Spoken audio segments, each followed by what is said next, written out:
My name is Tony Wilson. You're watching Let's Talk About It with Raheem Mitchell. Let's talk about it.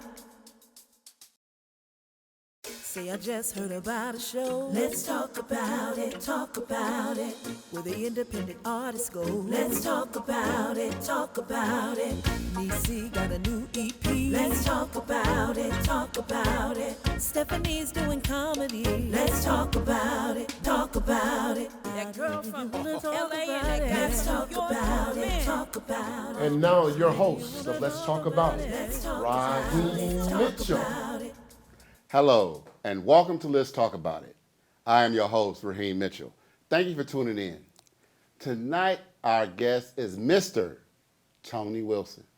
Yeah, that Wilson. That Wilson name kind of sound familiar?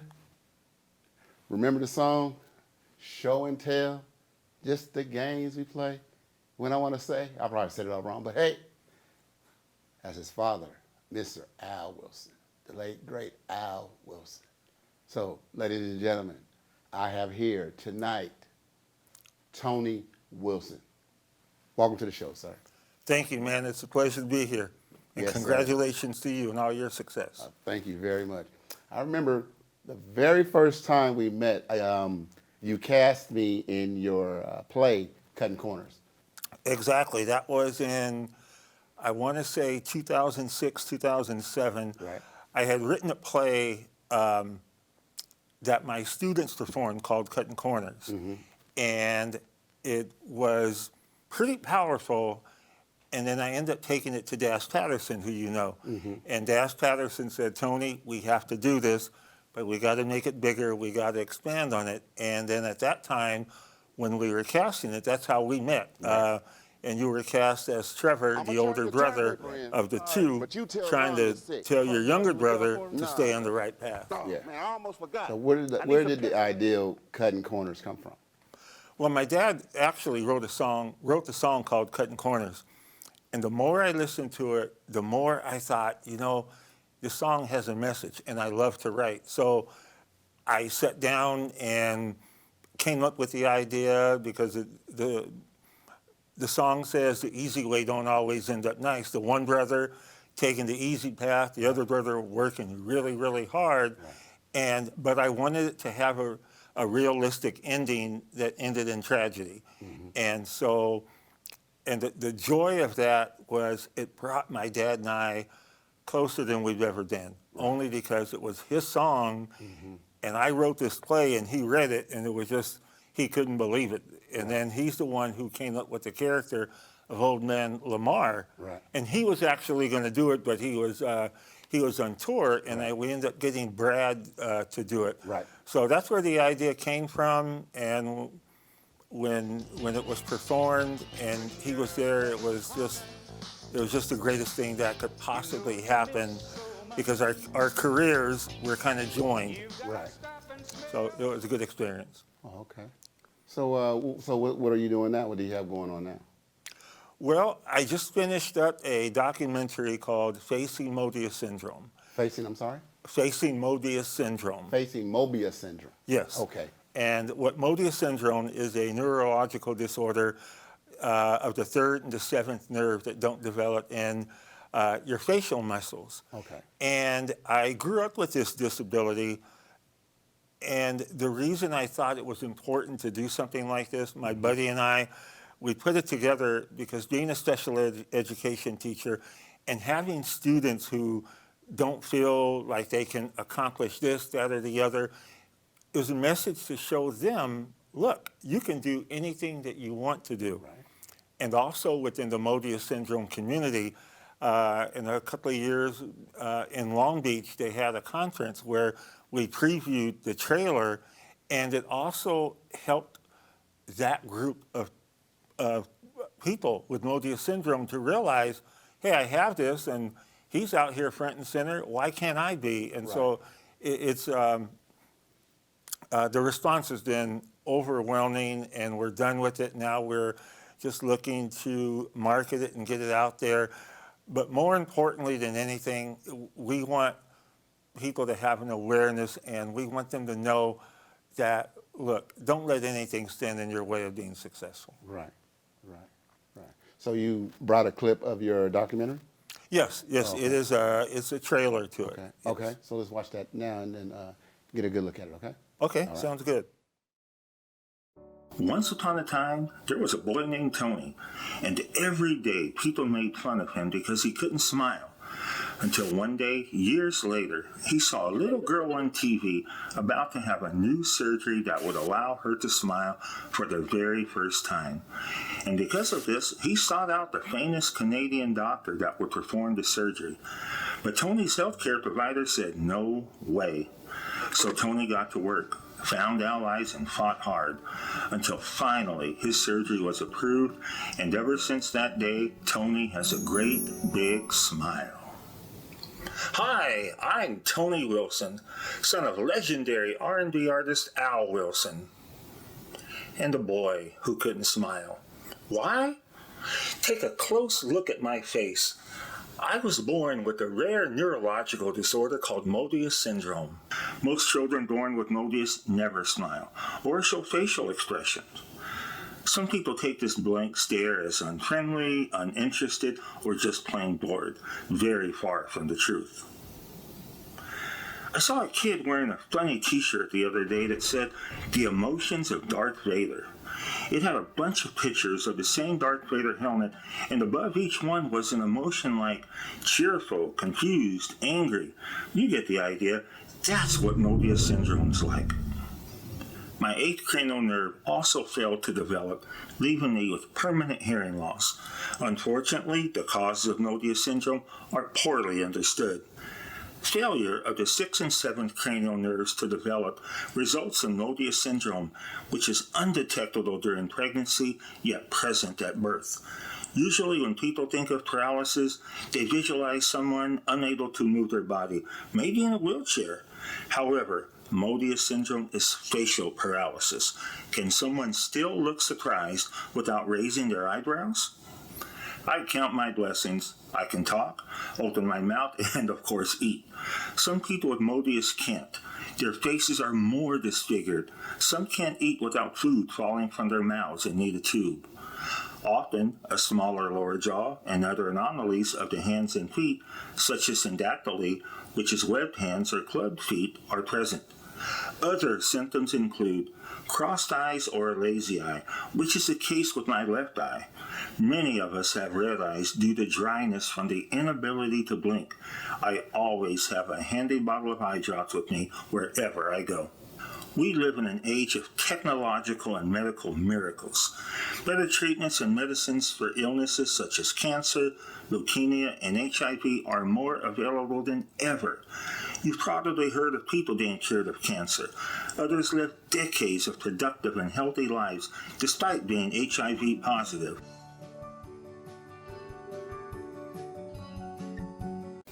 Here comes the cold water. There is none. And treatment? Every case demands its own treatment. For Tony's surgery, we transplanted a segment of this muscle from the thigh to his face through this small little incision, here just in front of his ear. You can hardly see it, sort of like a facelift incision. And what we do is take a small segment of muscle. This is something that we have sort of worked with and pioneered over the years. We take a smaller section of muscle than the entire muscle, just about 1/3 of the circumference, so it's not too bulky, so that when Tony wants to activate the muscle, he can make it contract and create a smile. Tony, smile on that side. So there the muscle is contracting like that, powered by the motor nerve here and vascularized through the facial artery and vein here. Smile again, Tony. And we've devised a method to maintain the position of the muscle so that after surgery it doesn't slide into a different location. And that's critical. The muscle has to be in the right position and secured in that position so it stays there. So Tony has Mobius syndrome, which was somewhat incomplete. He did have a degree of smile on this side. Can you show us, Tony, how you can smile on that side? But when I first saw him, he had nothing here. So that's why we transplanted this muscle on this side. I had speech therapy for 10 years. It was probably the single most important gift that any human being ever gave me, was those 10 years of speech therapy. You get one chance at a first impression. That makes it pretty tough when you can't smile. I was once told to appear to be interested during a conversation. They assumed the conversation was amazing, and I was just unable to reflect that through my facial expression or by smiling. Actually, that had nothing to do with Mobius. The topic of conversation was boring as hell, but I couldn't convey that through my expressions either. I hear that's a good quality in poker. I try to encourage you to always tell me what your feelings are, all right? And I try to encourage you to always talk to me no matter how hard it is. And at my birth, there was very little known about Mobius syndrome. It is an unusual disorder. It is a condition which is rare. And because of its rarity, it's unlikely that many people know about it. And so education is critical. When I was being teased by this certain group of students, and not necessarily friends, I can remember going home. Take your time.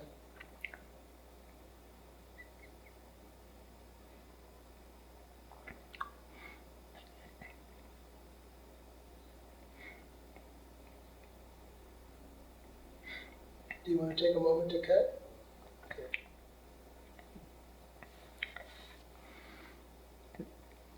And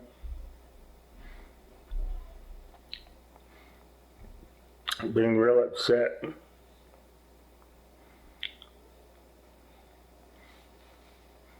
Asking my mom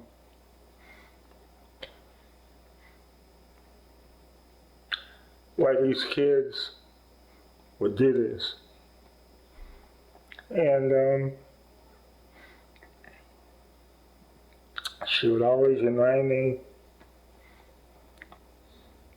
that these kids were mean and there was nothing wrong with me,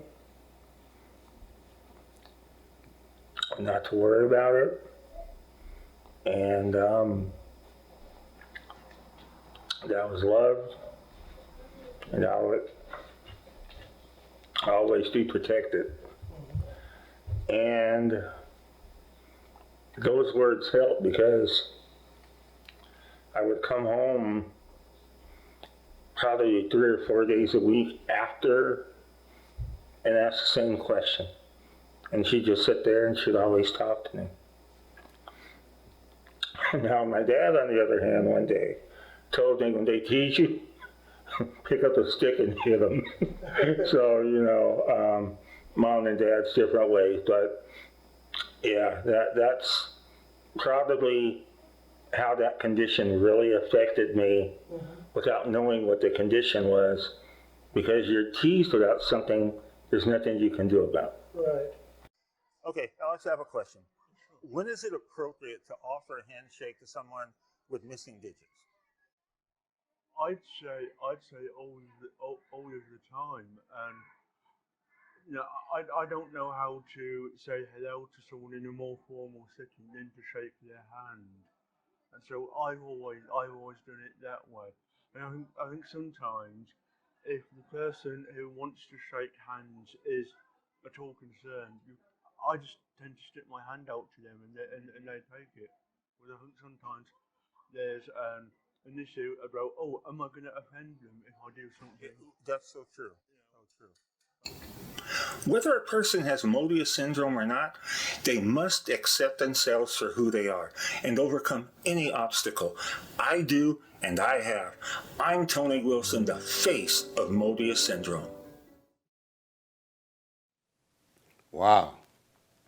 That was very powerful, man. I mean, just to see the work that the doctor did and the things you were going through to get to that point. I mean, it's amazing. Well, it's all true. You know, like you saw in the documentary, I was sitting there watching TV because I thought I was the only person with Mobius syndrome that couldn't smile. And so I saw that, cut through the chase, contacting the lady of the daughter who had the surgery, and going through all the red tape with the hospitals and everything. And the most important thing was having the Canadian doctor perform the surgery, and Right. we were able to get that. But it was a lot of work and a lot of effort, but it was definitely worth it.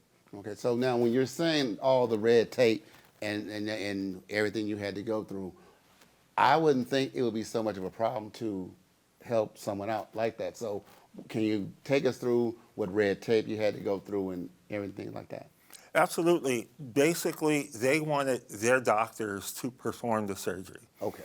And at the time, and I still would only trust the Canadian doctor, at the time, they were experimenting, Okay. but they did not have it perfected as the doctor did from Canada. And so they were they're unwilling to have him do it, to fly him out here to do the surgery. Okay. And we continued to push. And I will be honest with you, I was ready to go to the media just to state my case. Right. That was to me the red tape and the politics behind it.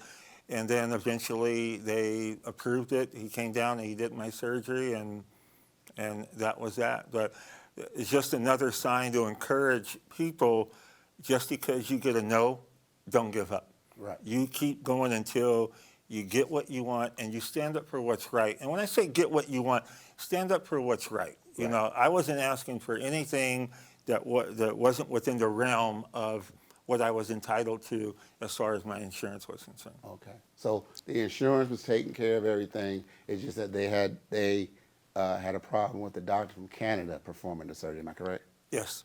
Oh, okay. Insurance was covered. They just did not want him to do the surgery. And that doesn't come out in the documentary, but we also wrote a screenplay, Right. which we addressed that in the screenplay, and that's something else that we're also promoting. And the screenplay is called A Smile from the Heart. A Smile from the Heart. Oh, okay. So take us through the time from when you got the call and they told you, okay, we're going to allow him to do the procedure. So let us know, the feeling you had, what type of feeling did you have and stuff like that. When they called and said he was going to do the procedure, I was relieved. I really was, because it was pretty stressful, not knowing, and he was going to be out here at that time when I had my surgery for 2 other surgeries. Okay. So there was that small window that if they didn't let him do it then, I don't know if I would have been able to get it. So it was a huge sense of relief. Okay. So in the documentary, you said when you were younger that a lot of kids would tease you and, so how did that make you feel, and what was the reason for, why would they want to tease somebody with your condition? Kids are ruthless, man. They look for anything that's different, Right. especially that, in the era that I grew up in. It's probably a little bit more intense now, but the fact that not only with the smile, but my eyes don't align because of that third nerve not developing. So Okay. there was an old TV show back then called Doctari, and there was a lion called Clarence the Cross-Eyed Lion. Right. So my new name back then was Clarence. And so, but I'm sorry. I was just lucky, though, to have a group of friends, though, Right. 5 or 6 friends that didn't matter, nothing mattered to them. We grew up together, so that was kind of like my saving grace, having that group. But, outside of that group, whatever they could find to say, and it was, whether it be a form of bullying or picking or teasing, that's just what they That's did. just what kids do. Yeah, and it's demoralizing, and that's another reason I got into special education, because I know the students I have and I've worked with, how they feel about being in special education, and they get teased like no other as well. So Right. I feel like their advocate and their support to boost them up, to say, don't listen to all that outside noise. You've got so many gifts and so many talents. Go forward, and that's another reason also that I cast my special ed students in any play that I write. Right. And they all have the leading roles because this gives them a level of confidence that Right. hey, I can do whatever I want because no one's going to give them that opportunity. Right, right. So, being a special ed teacher. I'm sorry. Being a special ed teacher, when the COVID happened, what was the outcome as far as how the kids were going to do schooling and things like that? Man, it was pretty difficult. And I'll start off just with the technology part. School shuts down. A month later, everyone has to learn via the computer, virtually. Okay. And it was stressful for teachers, myself included, parents, and students. And so just because we never had to teach or learn that way, they want the teachers to incorporate technology, but not like this where you're doing it full time. And what I like the most about it, speaking for myself, is there's some accountability on the teacher's part. Right. Because you can no longer just roll it out and wing it and tell the kids we're going to do this, that, or the other. You actually had to teach. Right. My heart went out to the parents because all of a sudden they became parents, and now they're becoming teachers. Right. You know, and a lot of them don't know all of the curriculum. I can tell you, I don't know all of the curriculum for the higher grade levels. So they had different tutoring sources to help, to help the parents out. But then there's a technology piece with the parents. And then I think the most difficult part, though, is the relationships, because education and teachers, you pride yourselves on building those relationships with the kids. They were no longer existent. Right. because of the distance. It's, for example, you walk in the classroom, you shake the kid's hand. Right. Even when we go back, you can't do that. Right. You know, you got the mask, the plexiglass, and for some of these kids, that's all, that contact with the teachers, that's all that they have throughout the day. Right. And now, as they're slowly starting to go back, I talked to a few teachers, and they struggled, and they're reevaluating their careers from the perspective of, wow, am I doing this right? Am I doing it effective? Because some of the kids just aren't, they're not grasping it, they're not catching on, and it's all, and it's all because of the virtual, the virtual learning. And then when we go back, I'm sure that there's going to be teachers worried about getting COVID, having a student come too close. So there's so many obstacles that are there that we don't even realize just yet. Right. Okay.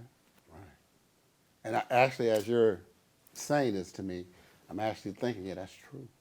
That's, wow. I mean, I never really even looked at it that way. Yeah. Yeah. There's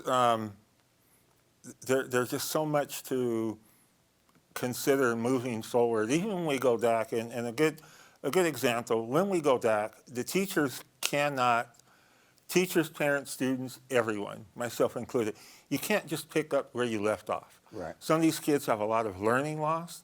Some of them have been through a lot of trauma because of COVID. They've lost family members, they've lost friends, as well as teachers. Right. So you got to kind of take a step back and just start all over. Take those first few weeks and work on relationships with the kids, just getting to know them, letting them get to know each other again, because once that honeymoon period ends, then I think it's really going to hit. Right. Meaning whether it be the fighting, the anger, or the trauma they experience at home. So take those first few weeks and work on all of these different paths and different things that you might see coming up in 2 or 3 months. Start now. Right.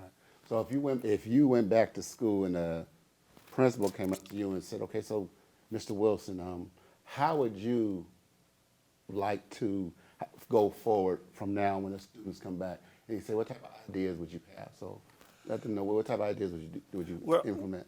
Talking about relationships, I think the first thing that I would probably do is some team and spirit building, meaning just get to know you activities. The teachers getting to know the teachers again, students getting to know the students again.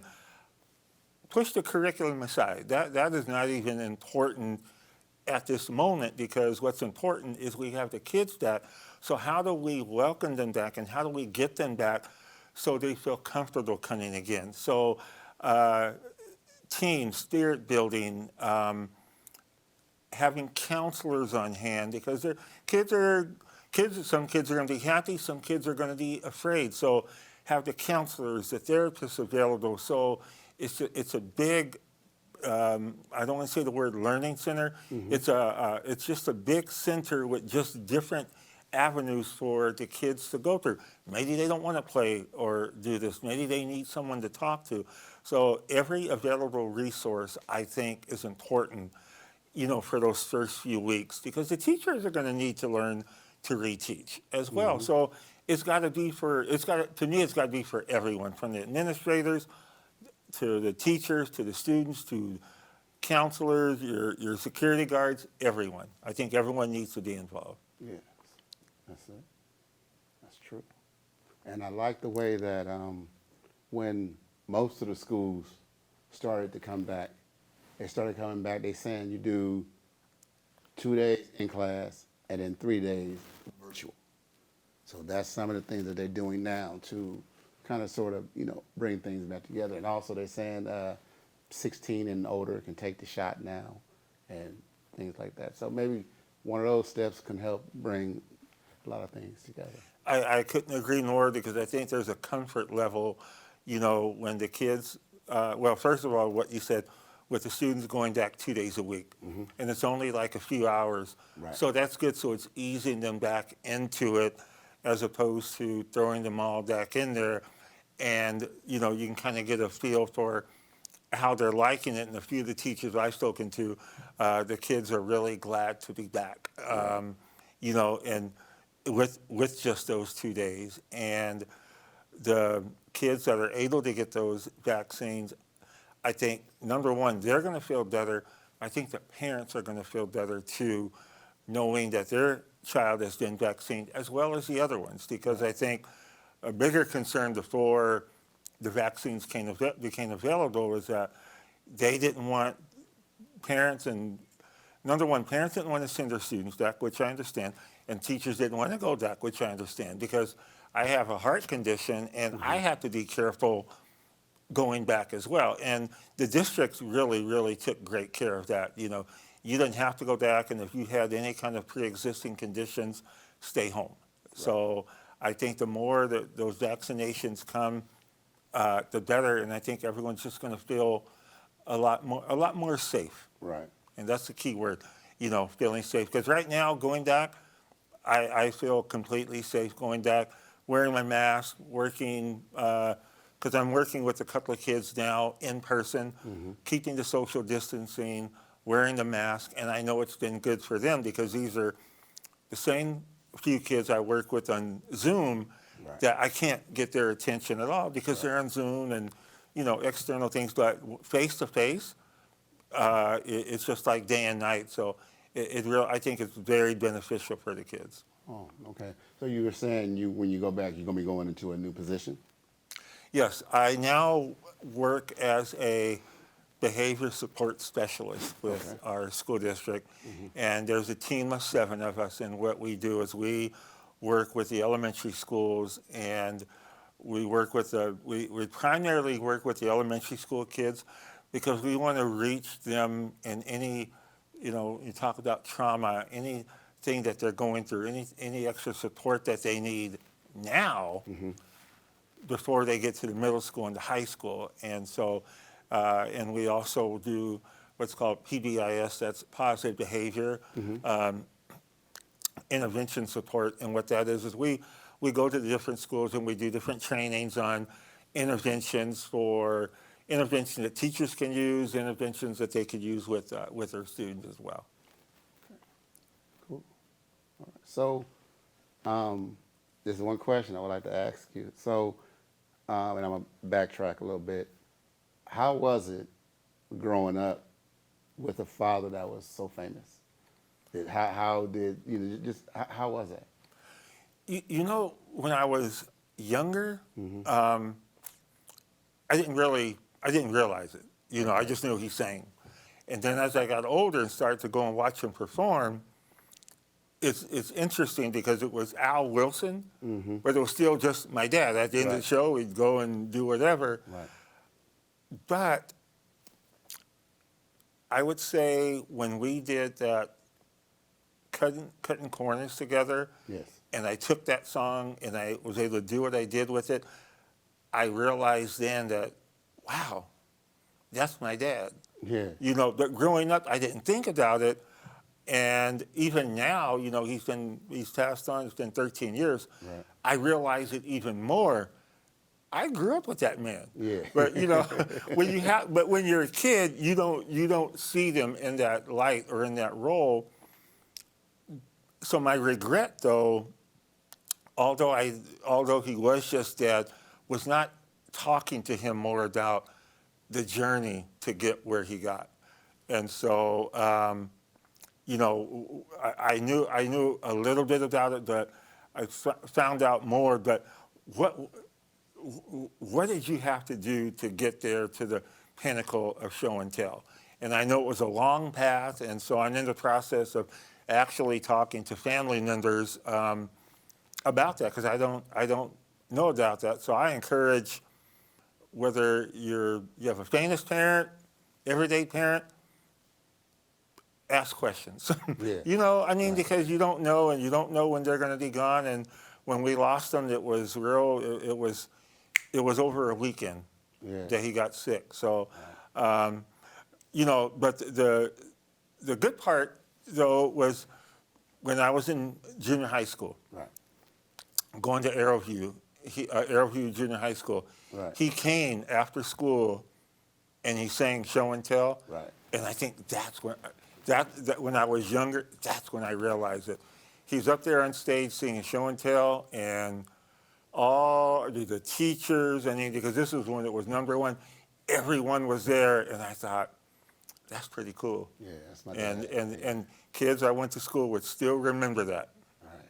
So, but yeah, it was nice. You know, it was good to see him perform and do what he loved to do, and I think that's where I can't sing. Okay, Right. I tried. I tried. And You Right. don't want to hear it. Right. But the gift he gave me was to be able to write. Yes. You know, I love to write, and he's probably up there saying, "No, you can't sing, and don't do it now." But yeah, the gift to write. I love to write, and I know that I got that from him. Okay. Well, they just gave me the 5-minute wrap-up sign, and first of all, I want to tell you thank you very, very much for agreeing to do the show. I, sent you a message on Messenger and asked you to do the show, and then when the answer you gave back made me kind of smile. She was like, "Sure, I'll be honored to do that." And to hear you say you'd be honored to do my show, just like I told you I would be honored to do Cutting Corners, I was just, excited about that. Well, and the words are from the heart, man. I have so much respect for you. I know how hard you work, and you're good at everything that you do. So when you asked me, I'm thinking, you don't ask me, just tell me, hey, I need you here at this time. I'm there. So, no, and I mean that. I appreciate it. And congratulations to you. Congratulations to you on your documentary. So let's give everybody your platforms and let them know how they can get in touch with you in case they want you to come out and speak to some students, or just come and do just whatever. Let's go ahead and give your information to this camera right here. Okay. My email address is TonyWilsonProductions@yahoo.com. Anything that you need, you'd like me to speak to your students, please email me, and I'll be there. No fees. I will be there because it means a lot to me to be able to share what I've learned to others. So please contact me if I can be of any need to you at all. Right. Well, everybody, you heard it here on Let's Talk About It. Tony Wilson, son, I'm sorry, of Al Wilson, Mr. Show and Tell himself. Well, ladies and gentlemen, I want to thank you for tuning in to Let's Talk About It. I always love you guys to tune in, but always remember, don't share your 8x10 dream with somebody with a 5x7 mind. My name is Raheem Mitchell. God bless you. I'll see you next week. Peace. Trying to show love is right.